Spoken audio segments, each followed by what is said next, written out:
रामायण के ऐसे कई रहस्य हैं जिनसे आज भी हम अनजान हैं। ऐसा ही एक रहस्य है कि आखिर क्यों माता सीता ने अपने पुत्र समान देवर को मुंह में निगल लिया। आज की इस वीडियो में हम इसी रहस्य के बारे में चर्चा करेंगे।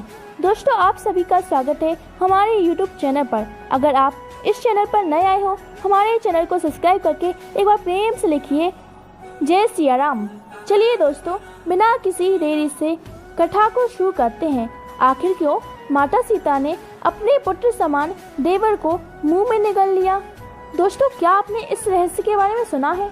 अगर नहीं तो वीडियो के अंत तक बने रहें। माता सीता द्वारा लक्ष्मण जी को अपने मुंह में निगलने की कथा रामायण के अयोध्या कांड से संबंधित है और यह एक प्रतीकात्मक घटना है। इस घटना का मुख्य उद्देश्य कुछ विशेष संदेश और भावनाओं को व्यक्त करना है। माता सीता की अग्नि परीक्षा। जब माता सीता ने रावण के चंगुल से मुक्ति पाने के बाद राम के साथ वापस लौटने का निर्णय लिया तो कुछ लोगों ने उनकी पवित्रता पर सवाल उठाया। इसके बाद माता सीता ने अग्नि में प्रवेश किया ताकि उनकी पवित्रता सिद्ध हो सके। वास्तव में ये तो भगवान श्री राम और माता सीता की ही लीला थी, क्योंकि रावण ने जिस सीता का हरण किया था वह तो एक माता सीता की छाया मात्र थी और भगवान श्री राम वास्तविक सीता को अग्निदेव से लेने के लिए अग्नि परीक्षा का लीला प्रवेश करते हैं। सीता जी के अग्नि परीक्षण के बाद लक्ष्मण जी, जो श्री राम के अनन्य भक्त थे, उनके प्रति न केवल आदर बल्कि प्रेम भी रखते थे। लक्ष्मण जी ने सीता जी को अपने सम्मान और प्रेम जताते हुए कहा, हे माता, आप अग्नि परीक्षा ना दें, मैं आपका पुत्र हूँ, उनका किसी भी तरह से समर्थन करेंगे। रावण का वध करने के बाद भगवान श्री राम लंका से माता सीता के साथ अयोध्या लौट रहे थे। उस दौरान अयोध्या को दीपकों से सजाया जा रहा था।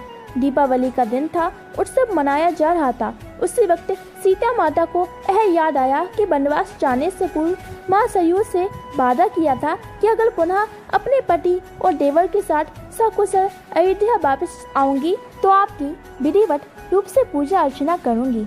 यह सोचकर सीता माता लक्ष्मण को साथ लेकर रात्रि में सरयू नदी के तट पर पहुंच गईं। उन्होंने सरयू की पूजा करने के लिए अपने देवर समान पुत्र को लक्ष्मण जी से जल लाने के लिए कहा। लक्ष्मण जी जल लाने के लिए घड़ा लेकर सरयू नदी में उतर गए। वे अपनी माता की आज्ञा से जल भर ही रहे थे कि अचानक सरयू नदी के भीतर से आघासुर नाम का एक राक्षस निकला, जो लक्ष्मण जी को निगलने के लिए आगे बढ़ा। लेकिन तभी भगवती सीता ने यह दृश्य देखा और उन्होंने लक्ष्मण जी को बचाने के लिए आघासुर के निकलने से पहले स्वयं लक्ष्मण जी को निगल गईं। लक्ष्मण जी को निगलते ही सीता और लक्ष्मण का शरीर जल के समान एक तट में बदल गया। यह अद्भुत दृश्य हनुमान जी देख ही रहे थे, जो एक पेड़ के पीछे छिपे हुए थे। उन्होंने सीता और लक्ष्मण का जल रूपी सम्मिश्रण शरीर एक ही घड़े में भर दिया और भगवान श्री राम के सम्मुख उपस्थित होकर सारी घटना सुनाई। हनुमान जी की सारी बात सुनने के बाद भगवान श्री राम मुस्कुराए और उन्होंने हनुमान जी को बताया, इस राक्षस को भगवान शिव का वरदान प्राप्त है, इसलिए इसका वध मैं भी नहीं कर सकता। भगवान शिव के इस वरदान के अनुसार आघासुर का वध तभी किया जा सकता है जब सीता और लक्ष्मण का शरीर किसी तत्व में बदल जाए और हनुमान उस तत्व का उपयोग एक शस्त्र के रूप में करें। प्रभु श्री राम की यह बातें सुनकर हनुमान ने उस घड़े के जल को गायत्री मंत्र से अभिमंत्रित करके सरयू नदी में बहा दिया। सरयू नदी में उस जल के मिलते ही नदी में आग की लपटें उठने लगी, जिसमें जलकर आघासुर राक्षस भस्म हो गया। आघासुर के भस्म होते ही सरयू नदी ने सीता और लक्ष्मण जी को उनका शरीर वापस कर दिया और इस तरह से उन्हें फिर से एक नया जीवन मिला। माता सीता ने लक्ष्मण जी को अपने मुंह में निगलने का संकेत दिया।